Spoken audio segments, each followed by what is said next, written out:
شب قدر ایک ایسی رات ہے کہ جس رات میں 70,000 فرشتے زمین پر اترتے ہیں، اور جو مومن اور مومنہ نیک عمل بجا لاتے ہیں وہ ان سے خوش ہوتے ہیں۔ روایت کے مطابق نبی خدا صلی اللہ علیہ وآلہ وسلم نے فرمایا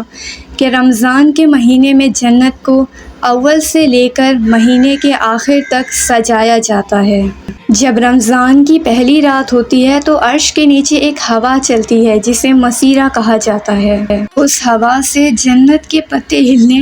اور دروازے کھٹکنے لگتے ہیں، اور دروازوں کے کھٹکنے کے بجنے سے ایسی آواز نکلتی ہے جو سننے والوں نے آج سے پہلے کبھی نہیں سنی ہوتی،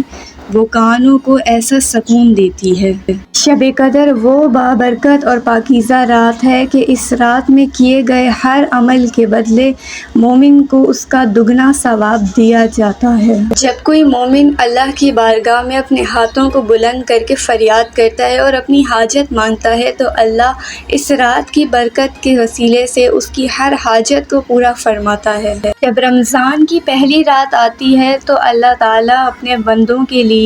جنت کے تمام دروازے کھول دیتا ہے اور فرماتا ہے کہ یہ میرے نیک لوگوں کے لیے روزے تک کھلے رہیں گے۔ اللہ جنت کے فرشتے سے فرماتا ہے کہ اے نجران، جنت کے سارے دروازے کھول دو، اور مالک سے فرماتا ہے کہ جہنم کے سارے دروازے بند کر دو۔ زمین پر جاؤ اور سارے کے سارے سرکش شیطانوں کو قید کر لو تاکہ وہ میرے محبوب حضرت محمد کے لوگوں کو تنگ نہ کریں۔ حضرت محمد صلی اللہ علیہ وآلہ وسلم ارشاد فرماتے ہیں کہ اللہ تعالیٰ آسمانوں میں منادی دینے والے فرشتے سے یہ فرماتا ہے کہ تم یہ فرماؤ، 3 مرتبہ کہو کہ ہے کوئی جو اپنے پروردگار عالم سے مانگنا چاہے، کوئی مانگنے والا ہے تو اسے عطا کرو، کوئی توبہ کرنے والا ہے تو اس کی توبہ کو قبول کرو، کوئی کسی رنجش میں مبتلا ہے تو اس کی مشکل کو آسان کرو۔ بے شک کہ اللہ بے نیاز عطا کرنے والا اور عدل کو قائم کرنے والا ہے۔ حضرت محمد صلی اللہ علیہ وآلہ وسلم ارشاد فرماتے ہیں کہ اللہ تعالیٰ ہر مومن اور مومنہ کو افطار کے بعد جب وہ روزہ کھول لے تو ان لوگوں پر کہ جو گناہوں کی وجہ سے جہنم کے مستحق ہوتے ہیں ان سب کو معاف فرماتے ہیں اس روزے کی برکت سے۔ روزے کی برکت کی وجہ سے اللہ تعالیٰ اپنے مومنوں پر رحم فرماتا ہے اور ان پر جہنم کی آگ کو حرام کر دیتا ہے۔ شب قدر کی رات اللہ تعالیٰ اپنے سب سے امین فرشتے حضرت جبرائیل کو حکم دیتے ہیں اور جبرائیل امین سبھی فرشتوں کے ہمراہ زمین پر اترتے ہیں، اور ان کے ہاتھ میں ہرے رنگ کا علم ہوتا ہے جسے وہ کعبہ شریف پر نصب کر دیتے ہیں۔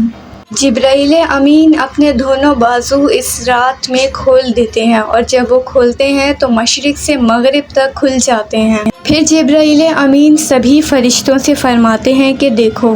آج کی رات جو بھی مومن اللہ سے استغفار کرے، اپنی حاجت مانگے، توبہ کرے، گناہوں سے معافی مانگے یا اللہ سے کچھ بھی حاجت مانگے، اس پر آمین ضرور کہتے رہنا، اور یہ عمل صبح تک جاری رہتا ہے۔ جس کے بعد جب صبح نمودار ہوتی ہے تو جبرائیل امین سبھی فرشتوں سے فرماتے ہیں کہ اے فرشتوں، اب چلو کہ ہمارا وقت عرش پر جانے کا ہو چکا۔ فرشتے ان سے پوچھتے ہیں کہ اے جبرائیل، اللہ تعالیٰ نے اپنے پیارے حبیب حضرت محمد صلی اللہ علیہ وآلہ وسلم کی امت کے بارے میں کیا فیصلہ کیا؟ جبرائیل امین فرماتے ہیں کہ اللہ تعالیٰ نے ان سب کی طرف نظر گھمائی اور 4 آدمیوں کے سوا سب کو معاف کر دیا۔ صحابہ کرام نے پوچھا کہ یا رسول اللہ، وہ 4 آدمی کون ہیں کہ جن کی مغفرت نہیں ہوتی؟ آپ صلی اللہ علیہ وآلہ وسلم نے فرمایا، وہ آدمی جو شراب کا عادی ہو، دوسرا وہ جو ماں باپ سے بدسلوکی کرتا ہے،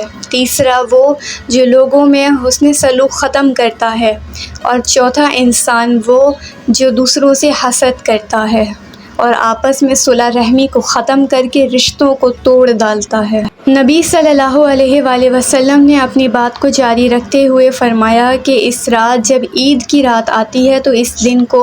انعام کی رات کہا جاتا ہے۔ اس کے بعد اللہ تعالیٰ سبھی فرشتوں کو زمین پر بھیجتے ہیں، اور وہ فرشتے شہروں میں داخل ہو کر گلی کوچوں میں داخل ہوتے ہیں اور سبھی کہ سب کچھ منادی کرتے ہیں جنہیں انسانی مخلوقات اور جنات کے علاوہ ہر ایک سنتا ہے۔ فرشتے یہ منادی کرتے ہیں کہ اے محمد صلی اللہ علیہ وآلہ وسلم کی امت، اپنے اللہ کی طرف بڑھو کہ وہ مہربان اور کریم ہے اور بڑے بڑے گناہوں کو معاف کرنے والا ہے۔ جب لوگ عیدگاہ کی طرف بڑھتے ہیں تب اللہ فرشتوں سے فرماتا ہے کہ کیا بدلہ اس شخص کا کہ جس نے محنت کی ہو؟ فرشتے فرماتے ہیں کہ اے ہمارے معبود، اس کا بدلہ یہی ہے کہ اسے اس کی مزدوری پوری عطا کر دی جائے۔ اللہ پاک پھر ارشاد فرماتا ہے کہ اے فرشتوں، گواہ رہنا کہ میں نے تم لوگوں کی موجودگی میں اس مومن کو اس کی وہ عبادت کے بدلے میں اپنی رضا عطا کر دی۔ پھر اللہ اپنے بندوں سے مخاطب ہو کر خود فرماتا ہے، اے میرے بندو، مجھ سے مانگو، میری عزت کی قسم، میرے جلال کی قسم کہ آج کے اجتماع میں مجھ سے جو کچھ مانگو گے آخرت کا بدلہ میں تمہیں اس میں دوں گا، اور دنیا کے بارے میں جو مانگو گے اس میں تمہاری مصلحت کو دیکھوں گا اور اس کے مطابق جو تمہارے حق میں بہتر ہے وہ دینے کا فیصلہ کروں گا۔ میری عزت کی قسم، جب تک تم میرا ذکر کرتے رہو گے میں تمہاری عزت کی حفاظت کرتا رہوں گا، میں تمہارے گناہوں کو چھپاؤں گا۔ میری عزت کی قسم، میرے جلال کی قسم، میں تمہیں حسد کرنے والے لوگوں کے شر سے بچاؤں گا۔ اب بخشے بخشائے اپنے گھر کی طرف لوٹ جاؤ کہ میں تم سے راضی ہو گیا۔ سبسکرائب